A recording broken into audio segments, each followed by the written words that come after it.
आते हैं, इस धरती पर जन्म लेते हैं, कर्म करते हैं और ये नश्वर देश छोड़ के चले जाते हैं। लेकिन मैं सिर्फ नश्वर देश नहीं छोड़ूंगा, मैं जितना धन कमाया हूं वो सब लेके भगवान के पास जाऊंगा। तो उसने बहुत सारे लोगों को पूछा, विद्वान लोगों से पूछा कि भाई मुझे भगवान के घर जाना है मरने के बाद, लेकिन मैं तो सब कुछ धन वन सब लेके जाऊंगा।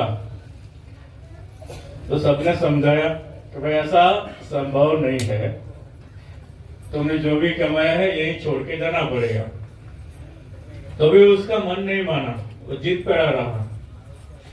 हर इंसान से जाके उसने पूछा कि मुझे धन ऊपर लेके जाना है।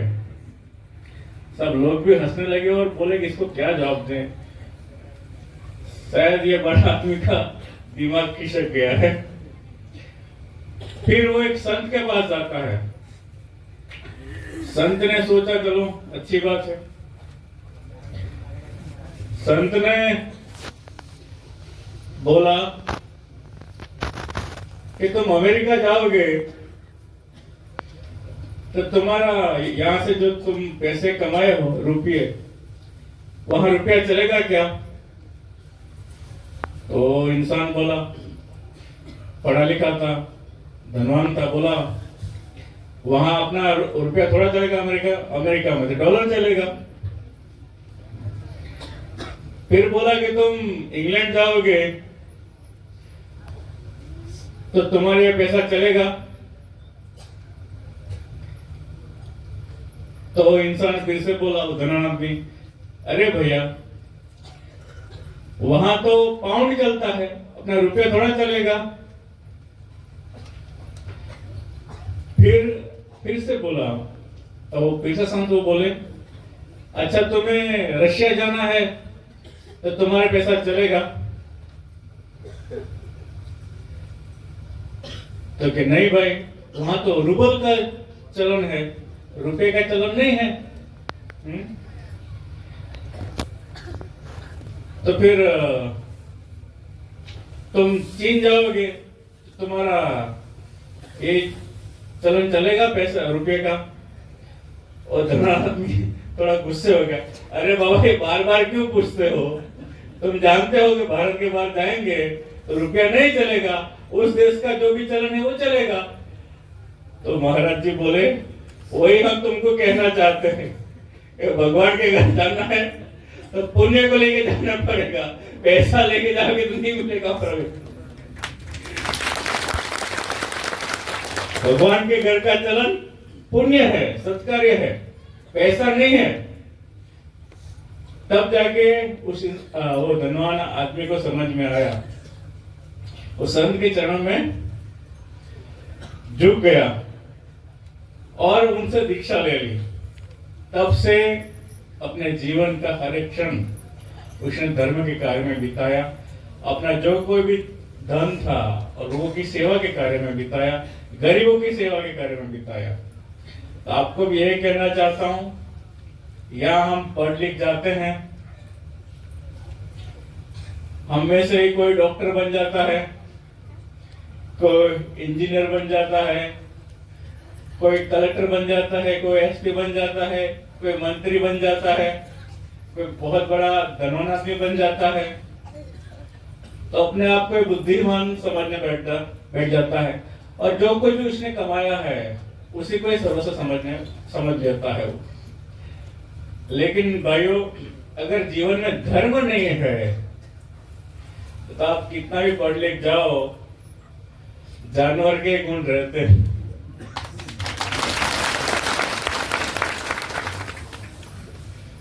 और भगवान का जो दरबार है उसका रास्ता कौन दिखाता है?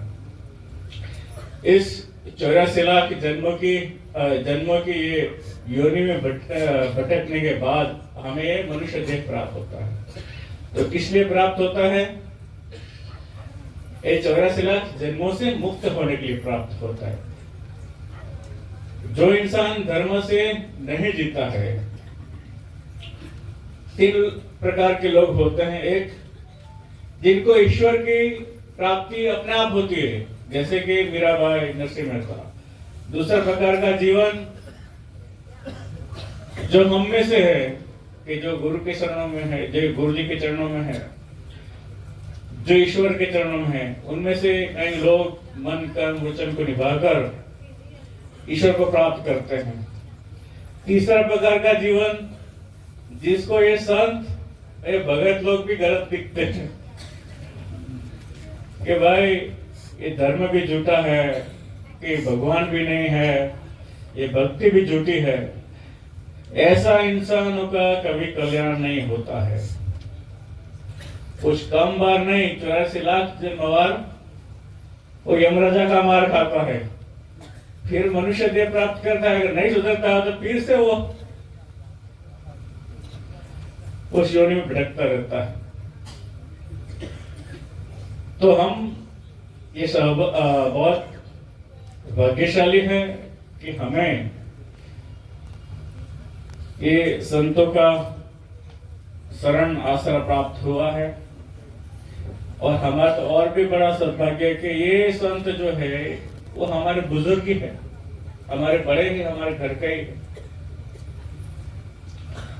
शायद अगर आज हमारे युवा भक्ति के मार्ग में नहीं चलेंगे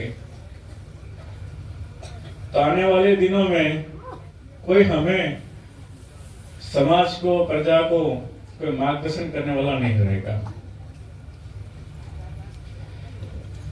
पतंग अगर डोर से बंधी हुई होती है तो आकाश में ऊपर से ऊपर उड़ सकती है, लेकिन अगर डोर काट दी जाए तो थोड़ी देर हवा में रहेगी, फिर जमीन पर आ जाएगी। इसी तरह के जो कोई भी मनुष्य है धर्म से जुड़ा होगा तो उसका विकास, उसकी प्रगति जरूर होनी है, उन्नति उसकी जरूर होनी है। लेकिन अगर उसने धर्म को छोड़ा तो एक दिन जरूर उसका पतन निश्चित है। धर्म हमें बताता है कि परिवार में कैसे रहना है, एक पुत्र के रूप में, एक भाई के रूप में, एक पिता के रूप में, एक पति के रूप में किस तरह से रहना है, समाज में किस तरह से रहना है, राष्ट्र के प्रति हमारा क्या दायित्व है, विश्व के प्रति क्या हमारा दायित्व है। ये सब बातें हमें धर्म बताता है। धर्म में सब कुछ है भाई। हमारे हर एक दुख का निराकरण भी धर्म में है। पश्चिम के देशों में क्या है, कुटुंब व्यवस्था नहीं है, वहां सब कुछ सुख सुविधाएं हैं, रास्ते अच्छे हैं, बिल्डिंग अच्छी है, बागीचे है, सब कुछ है, धन है, पैसा है, लेकिन सुख नहीं है। क्योंकि वहां पे हमारे भारत की तरह कुटुंब व्यवस्था नहीं है, परिवार की व्यवस्था नहीं है। युवा जैसे कि 18 साल का युवा हुआ तो माता पिता से दूर हो जाता है। माता पिता के अंतिम क्षण वृद्धावस्था में भी वो लोग कहीं, ये युवा, वहां के पश्चिम के देशों के युवा अपने माता पिता की सेवा नहीं करते हैं, बुजुर्गों की सेवा नहीं करते। हमारे यहाँ अंत समय तक हम बुजुर्गों की सेवा करते हैं। वहां माता पिता भी अगर बच्चा बड़ा हुआ तो उसका खर्चा नहीं निभाते हैं। यहाँ भारत देश में अगर 10 बच्चे भी हो तो भूखे रहकर भी माता पिता उस 10 बच्चों का पालन करते हैं।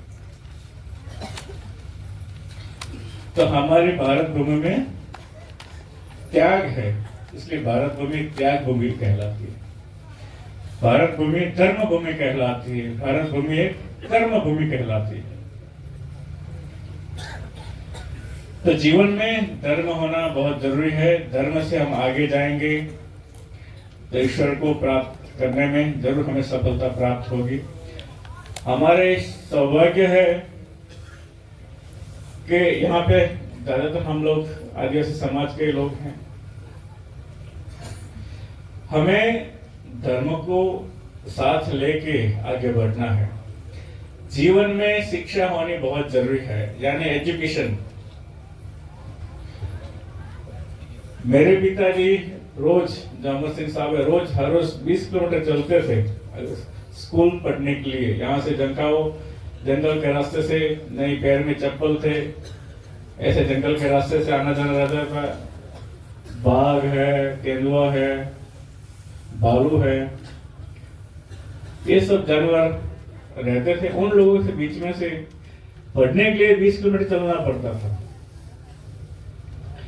शिक्षा के माध्यम से वो एसपी बने, तो उनके एसपी बनने से आज हमारे परिवार का विकास हुआ। उन्होंने सारा जीवन, माता पिता ने सारा जीवन समाज सेवा में गुजारा, तो समाज में जितना हो सके लोगों का उद्धार करने का प्रयत्न किया। हमारे परिवार जो ऊपर आया है तो उनकी बदौलत है भाई।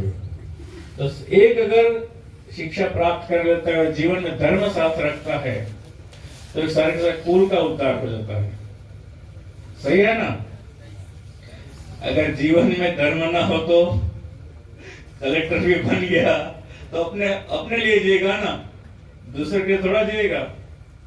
जीवन में धर्म होना भी जरूरी है। बहुत लोगों के पास बहुत पैसा होता है, लेकिन मरते हुए आदमी को देखकर भी उसमें दया नहीं आती।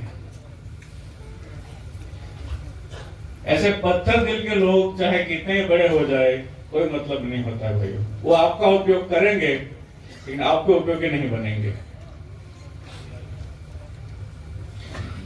हमारे पास जो भी है, बड़े लोगों को जो धनवान है वो धन से सेवा कर सकते हैं। जिनके पास धन नहीं है, जैसे हम लोग हैं यहाँ पे, धन नहीं है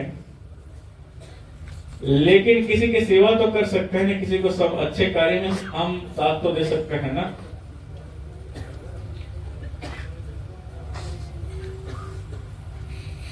सब लोग बोलते हैं कि सतयुग में भगवान आए, द्वापर में आए, त्रेता में आए, कलयुग में नहीं आए। तो भगवान कृष्ण ने बोला कि मैं भी कलयुग में जरूर आऊंगा,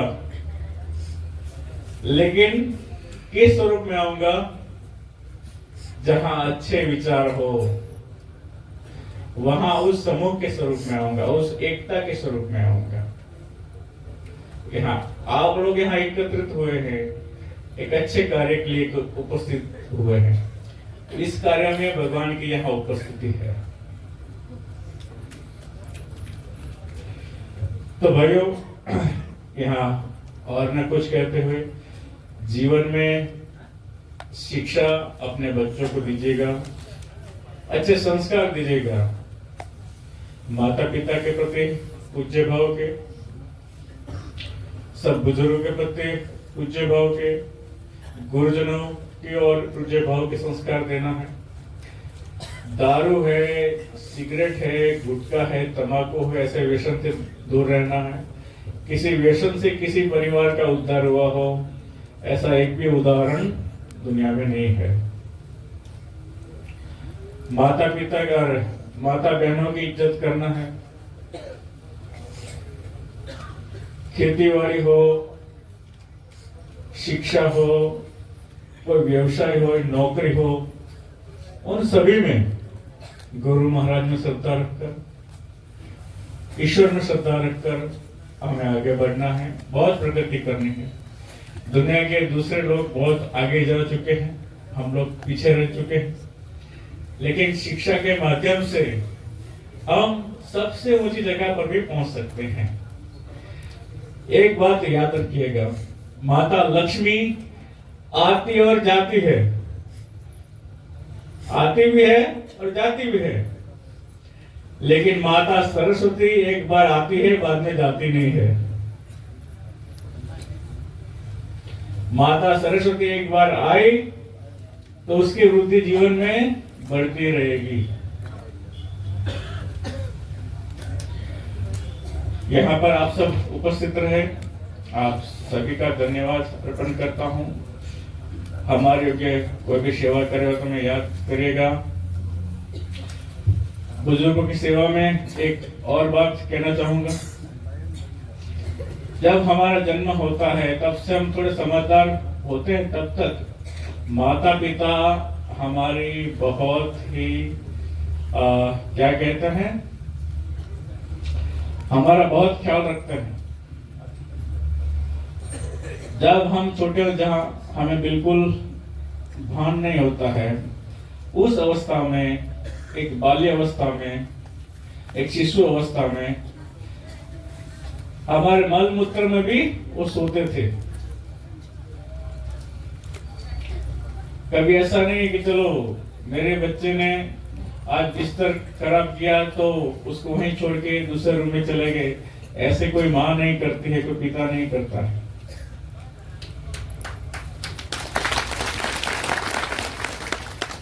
तो जब उनका अंत समय आए और उनकी सेवा करने की जब बारी आए, तब अपने कदम पीछे नहीं हटने चाहिए। हमें भी याद करना चाहिए कि हमारी अशुद्धि में वो सोए थे, तो उनकी अशुद्धि साफ करने की बारी हमारे आए तो हमें पीछे नहीं हटना चाहिए। तो ये उपकार, ये कहीं पे भी, ये सिर्फ माता पिता नहीं, घर में बुजुर्ग भी हो सकते हैं, दादा दादी भी हो सकते हैं। आपकी इस धरती पे आने की खुशी सारे परिवार को थी भाई। आपका कर्तव्य है अंत समय तक उन लोगों का ख्याल रखिए। परिवार में प्रेम भाव से रहना है। ईश्वर का स्वरूप प्रेम स्वरूप है, तो हमें सबके प्रति प्रेम भाव से रहना है। कोई नफरत से, किसी को घृणा से, किसी की ईर्ष्या करके कभी किसी का उद्धार नहीं हुआ है। कोई अहंकार करके कोई आगे नहीं बढ़ा है भाई। तो आप सब लोग जैसे हमें बुजुर्ग मिले, आप लोग जैसे हमें माता बहनें मिली, भाई मिले, इसलिए हम ईश्वर के बहुत बहुत आभारी हैं। कभी जीवन में ऐसा नहीं लगा कि एक आदिवासी समाज में मैंने जन्म लिया है तो कहीं कोई निजी स्कूल में जन्म लिया है, ऐसा कभी एहसास नहीं हुआ। मैं यहाँ से दिल्ली तक पढ़ा हूँ, किसी न किसी विषय तक यहाँ से अमेरिका तक अभ्यास के लिए गया हूँ। लेकिन मुझे इस बात की खुशी कि मैंने जिस जाति में जन्म लिया, जिस भूमि में जन्म लिया, और देवताओं को भी नसीब नहीं है। तो अभी आप सभी के चरणों में फिर से प्रणाम अर्पण करता हूँ। मेरे योग्य कोई भी सेवा कार्य हो तो मुझे याद कीजिएगा।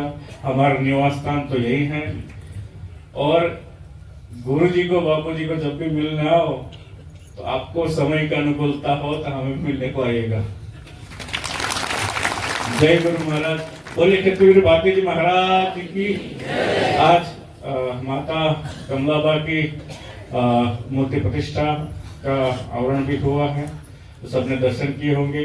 आज माता जी को भी हम याद करते हैं, तो सभी को यहाँ पे जय गुरु महाराज।